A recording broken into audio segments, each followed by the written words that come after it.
lot of things within that. So yeah, Six Flags right across the street. I know I had a friend who would say after every final season, she would go straight to Six Flags and just write all the she's just very good. So I come from Dallas, and so Dallas is really like a pretty big city. It's like a little different because Dallas is more built upward and San Diego is more spread out. Apparently people are meaner in Dallas. I've heard that a lot. Yeah. But I definitely think that San Antonio has like more of like a culture to it. You know, it's because Dallas is kind of just like, oh yeah, it's a city, but like in San Antonio there's like fiesta and like there's like a lot of like traditions here, I guess, and stuff. And so there's still like a lot I need to explore and see because it's only been like a semester and a half or whatever, you know. Collegiate sports are huge for me too. But yeah, I just like it's very different to be in Dallas because Dallas is just like it's a city. People are like rushing around doing things. There's some cool sites, but like Yeah, so I'm not from San Antonio either. Neither is Christian.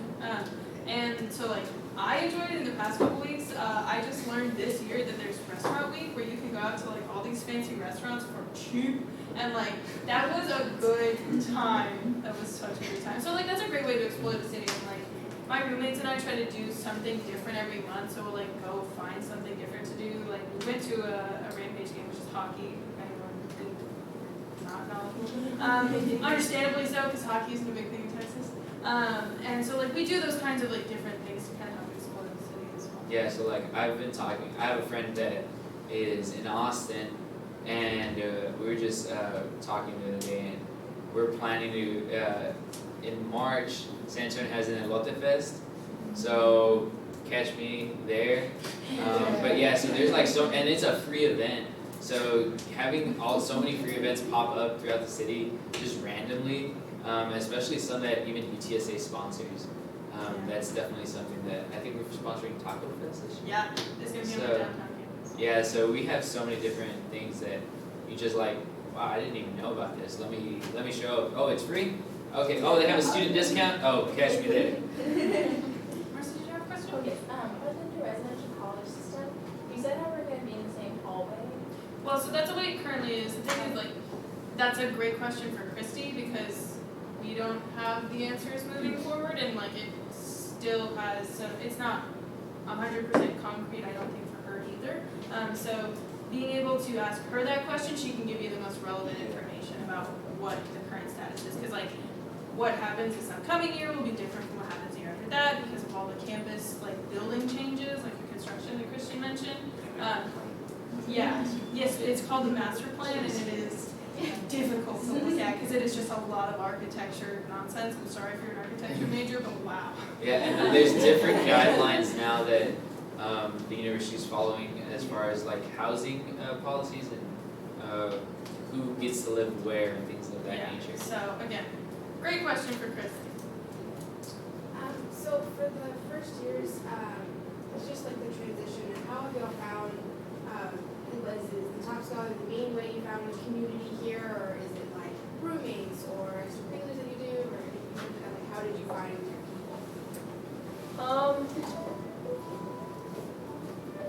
All of it. Like I know that doesn't really answer the question, but like Top Scholar really, Top Scholar the most because I live with them. I'm in the same hallway with them. I came like with like my cohort, and I like had this orientation with all these people, you know, and whenever like I don't have anything to do, I'll just pop into the Top Scholar office and like hang out with people there and like do my homework there. And so that's the first way that I really found my people, and those are the people that like I like usually eat dinner with or I like go work out with and all these other things.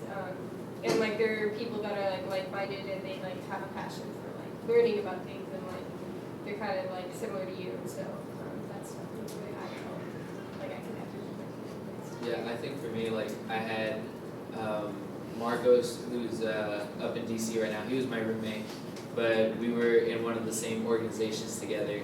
And through that connection, I made other friends within that org that I was just like, okay, so now we hang out a lot more. And so, yeah, you just kind of like just start networking, but for friendships. And it's just like, yes, And then like you That's have just friendships. but then like okay, like let's say Catherine. I live next to her. She's not my roommate, but we're separated by a wall. So she knows what I'm listening to every now and then. So she'll hear some raps or if I'm feeling down. You'll hear some Marvin's Room. But then it's like, hey, are you hungry? And then it's like, let's go get tacos. And then we'll get a carpool and we'll go get we'll go to Data Point. So if you're not from San Antonio, I highly recommend Data Point.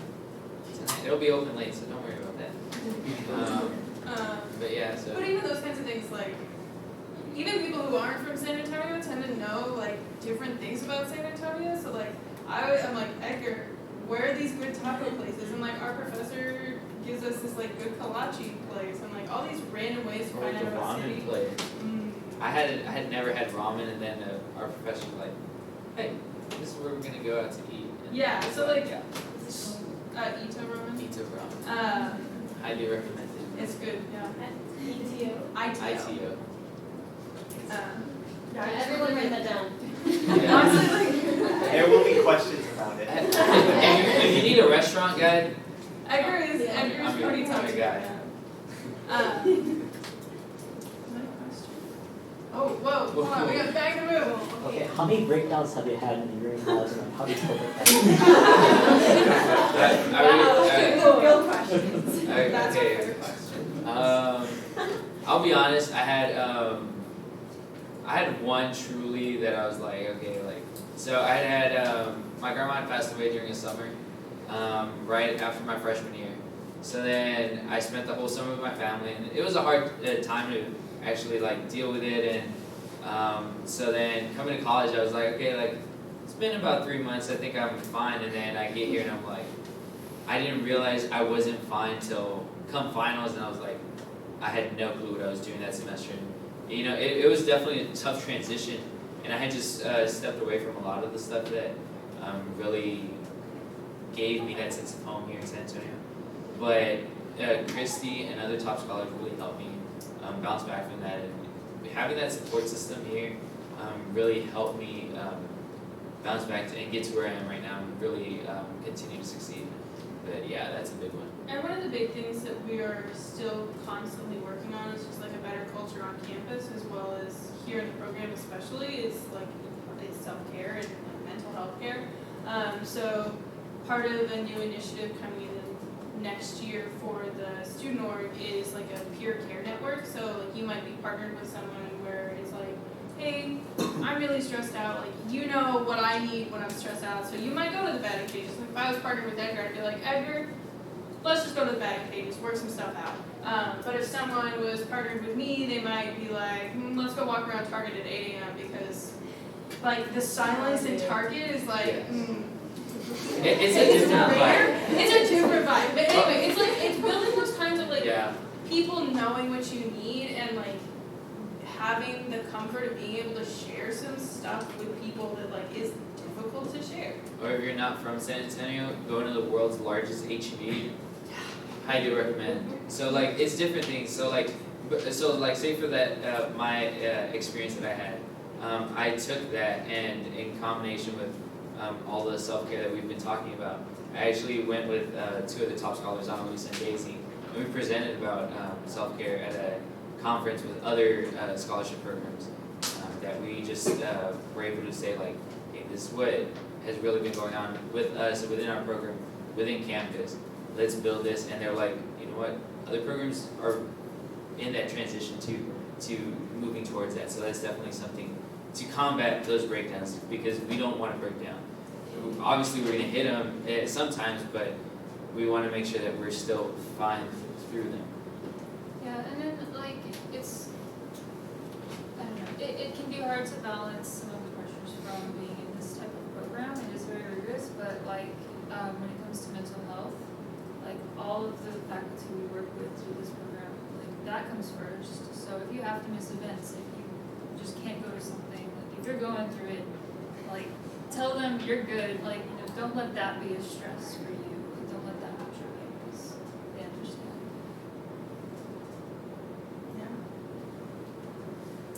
How closely do Top Scholar and Terry Scholars work together?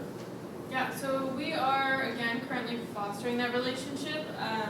Used to be, like before I was even here, they used to live all in like the same little section. Then they got moved and we didn't really see them as much. And then we were under a different office than the Terry Scholars were. And once everybody came under the Honors College, it started working a little more closely. So if you've noticed like a dude walking, I shouldn't say dude. Eric has walked in here, Mr. Oviedo, and like he is the Terry program director. So he is always at our stuff, Christy's at their stuff, she goes to the Terry Foundation picnic, and like all sorts of things that they've got the beginning of it, and then like we're starting to really mesh together. So like Aileen, her sister is in the Terry program, so they're really starting that beginning of like, let's do stuff together. Yeah. And I've had, so I'm in Pre-Med Society, other members of Pre-Med Society who have been officers as well are Terry Scholars, and we formed that connection to, like, as far as like us, we formed that professional connection along with our scholarships, because we know more or less what we're going through. Yeah, their program, for those of you who don't know, is almost 3 times bigger than ours, so they don't see each other like at one time quite as much as we do. So our student org is kind of modeled a little bit off of theirs. It is the same acronym. They have a TSSO and we also have a TSSO, so it's a little fun. But we've been trying to get stuff together for a long time. Looking forward to doing more of that. How does your roommate system work? So again, this is kind of an up in the air question. So that is probably best answered by Christy. So they mentioned there was a bus system. Do you all use that? Do you all have your own vehicles? Because San Antonio's a huge city. Yeah. So like, how does that work? Yeah, so my freshman year I didn't have a vehicle, and so I remember I was thinking about going on that Mexico City abroad. I didn't have a passport, and my mom's like, well, I read that the quickest office is downtown to help get this done, and I was like, alright, let me try and navigate the VIA system. And now the VIA is actually free to all UTSA students, so you can actually catch a bus, and if you go on Google Maps is very intuitive for this, and you can say like, oh, this is my destination by bus, and it'll tell you exactly what bus to take at what time. And you have passes, as long as you download the app, you have passes, and that also gives you transportation on game days for football games to go to the Alamo Dome and back. And also to the downtown campus, so architecture, public policy, criminal justice, those are downtown. And so VIA buses will take you to the downtown campus for free and then also back. But again, that's mostly just for those specific majors and not all of the classes. Is there any like ways other than walking that y'all travel on campus? There's so many scooters here. Yeah, oh birds. My God. Bird scooters, like I took a pottery class, like that was my art credit was a pottery class that was that's like way far away from pretty much everything else, and I would see so many people using bird scooters to get back there. It was nuts. Like a lot of people walk it. It is a pretty decently walkable campus, as long as like you're cool with stairs. And when it gets humid, dealing with humidity, but yeah, it's not but too like bad. the walk from housing to the dining facility is very easy. Everything is pretty accessible, but there's not like an on-campus bus system or anything that would like make sense for you to use, because it's all, the stops are all at the like commuter parking lots like around the outside of campus. So like one of them is all the way over by the Valero headquarters, and so like you would never need to ride the bus over there. Yeah, sometimes like during the weekends, I'll just drive my car, because I have a car now. I'll drive the car from the dorms to like one of the employee spots, because the only weekend we can park in employee spots, which is like, given driving, it's gonna take me about like 3-4 minutes because you have to follow the speed limit. Walking will take me about 5 minutes, so it's not much of a difference. But I get AC on the way, and little comforts. About like the dining facilities, do you guys use meal plans? Like how often do you eat? Is the food good, or do you just spend a lot of time like going to restaurants? So the meal plans include something that Adam changed. I actually answer that. You get to pick your own. So it is required that you have one, but that's like housing rules, not Top Scholar rules. So it is required that you have one, but you have a bunch of different options. So there's one that's like basically unlimited, where you get meal swipes to go into the Roadrunner Cafe. You also get meal trades, so you can use that at the restaurants here on campus. So there's like Chick-fil-A, 2 Starbucks, Steak and Shake, Chili's. Sushi Place, Chili's to go, 2 Subways. Panda Express, 2 Subways, Rowdy's Global Kitchen, which the cuisine changes every month, Pizza Place, Smoothie King, Einstein's. Einstein's, dang it, I always forget that one. But you can pick whichever you want. So some people only do like the meal swipe, like the meal trade one, because they don't take that track or whatever. But like I personally am a huge fan of the Roadrunner Cafe, mostly because like I had like a huge like food allergy issue in my second semester here, and like they pre-made me every meal special, like without all of the allergens that I couldn't have. And so like I would just text somebody and be like, hey, I'm having dinner at 7:30 tonight, see you there. And then I'd walk up to the counter and they would hand me my special plate, and like big love for those people. They were so nice. Like Yeah, and then like special events too. So like my freshman year, we had the Final Four, and so the day of the national championship, they had a meal from every state of the finalists. So they had like Philly cheesesteaks for Villanova. I think they had like pulled pork sandwiches for Kansas. They're doing Mardi Gras stuff this Tuesday. Yeah, Mardi Yeah. Gras. And they like they there's do different Halloween stuff. Yeah. Like at finals time, they have breakfast for dinner, and it's open to all students, regardless of whether or not they have a meal plan. As long as you show up at like 8 p.m. or whatever, they will give you free food. So it's pretty cool, but it is a very like individual choice about what you want to do. Oh, there's also a salad place. I forgot about that. It's Greens to Greens Go, to Go. and they have like a rotating seasonal salad, and then otherwise it's like a Subway but for salad. And then there's like pods, like through buildings where you can like pick up like little snacks you can use dining dollars at. Yeah, which also comes on the And list. you'll see some of those on tours Monday, Tuesday. Yes, Justin charged it to us, so he's happy to come up. Yeah. We have time for like maybe 2 more questions. Somerset. For a car, is it more expensive to have it on campus? Yes. I know there wasn't a difference as far as time goes.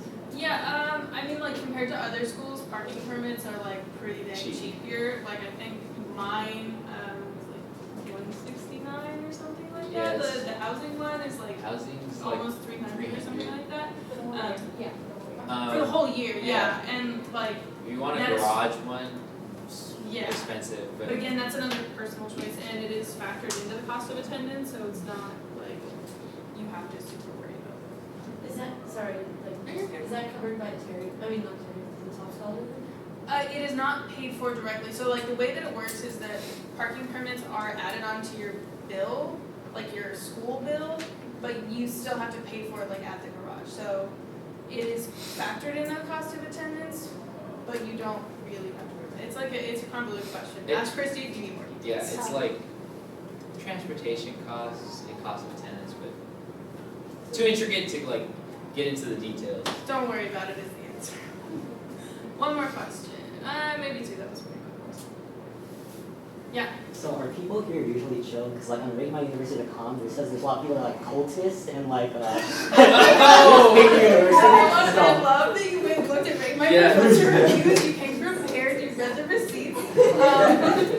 They are talking about a very specific group of people, and that is something that is entirely separate from Top Scholar, like that's not a thing, and like, as long as like you have the basic human skill of like, don't make eye contact with people you don't want to talk to, like, Everybody have headphones.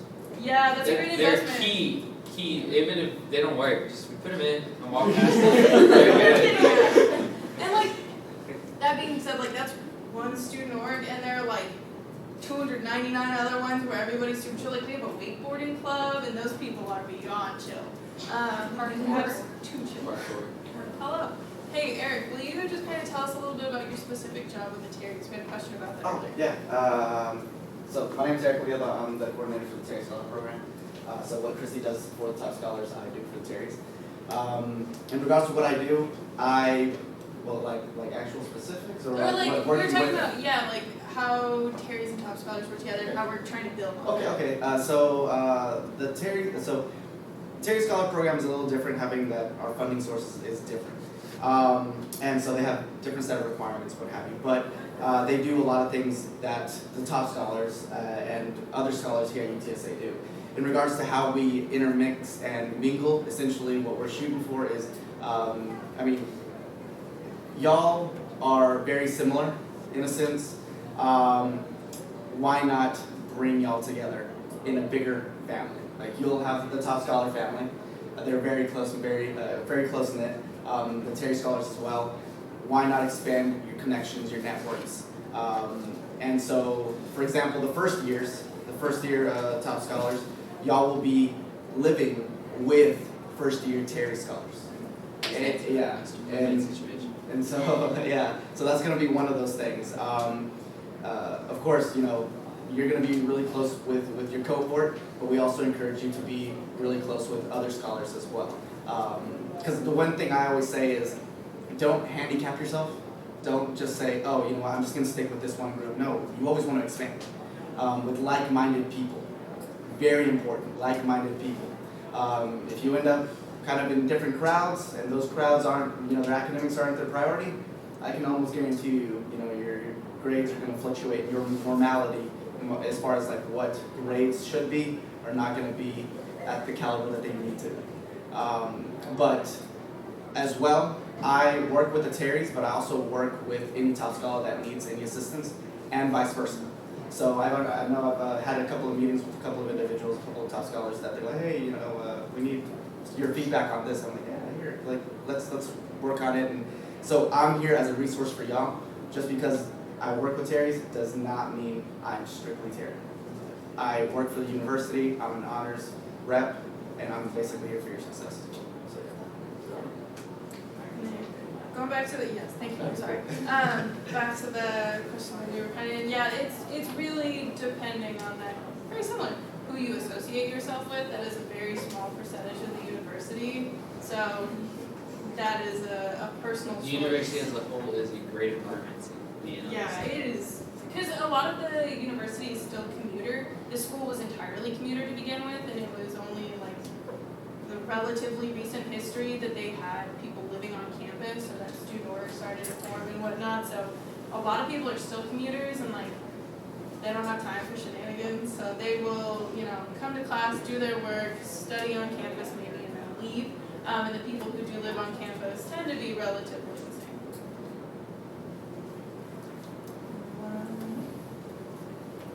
Yeah. So other than breaks, how often do you go at home? It depends. For me, it depends. So sometimes I'm going home like once a month. Sometimes, like this semester, I haven't gone home at all. I think last semester I went home maybe twice. So it just depends, and not including the breaks. But if I have like an off weekend, well, I end up gonna take my time to go home. And it depends on the class schedule too. So sometimes I had like Fridays I would end like at 3, and I was like, okay, well, and I'll wait till Saturday or something. So trips were to see how effective I could be with my time. And yeah, that's another very individual one. So like, how many months do you? I only go home on breaks just because I don't have a car, so I ride back up with my boyfriend. Since like we drive up here together, we drive back. But it's like a very long, very taxing drive, lots of traffic for me to go all the way back up to Dallas. And like you were saying, it depends on the person. It depends on like how much you feel like you need to see like your family and how much like you want to go back. So yeah, it all just depends. You do like generally have time to go back on the weekend if you want to. Yeah, so for me, if I know I can't make the drive home, and I'm like feeling like I've talked with Christy about this, but sometimes you just need like that your people that you've grown up with, and so I'll go see my friend in Austin because an hour and a half trip will be much easier than a 4-hour one. So I make that compromise, but I talk to my parents daily, so that helps ease the stress of that. Yeah, like for me, because I am having such a busy semester, like pretty much every weekend I'm doing something. So like I met my parents halfway to Austin this morning for breakfast because like that's the time I have. So it is a very like figuring it out what you want, because like your parents, I'm sure, are gonna wanna see you like all the time forever, and so they'll be like, FaceTime me every night. And like, if that's not your thing, you kind of figure out how to facilitate that, because you might have to have a little bit of a conversation with your parents and say, hey, look, here's my schedule. I'm really busy and I'm gonna need some weekends to study, and I'd appreciate if you would kind of help me facilitate that. So, just in general, that, you know, flying from the nest kind of questions. Any last thoughts, questions? Otherwise, we're gonna go let you guys mingle for dinner, figure out where you're sitting. Your table number should be in the back of your name tag. If you have a dietary restriction, it's already on your table, but make sure when you get there that it's still out there. If not, there's an extra one in the back of your name tag. Yeah, and make sure it's correct. Yes, make sure before you sit, like, before the meal comes out, that it's on the table so that they know what to bring in. Any other questions? Any questions about dinner or anything like that? No regular dinners? The menu will be.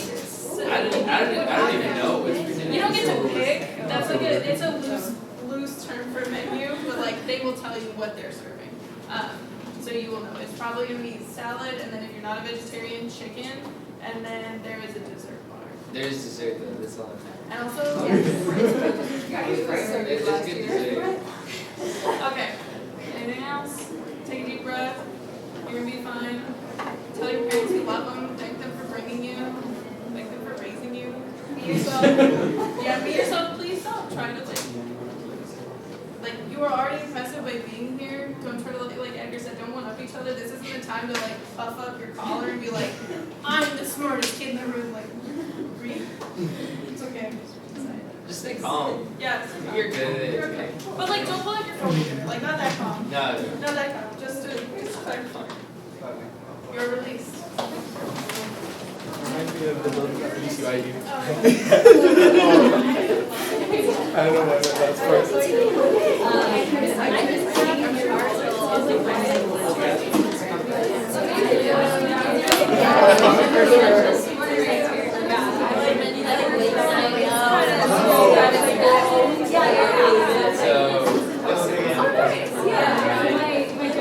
So my buddy's been across the street, but there's yeah, so that was over 3-4 hours. Yeah, there's the other I like I think the timing is okay. Right there.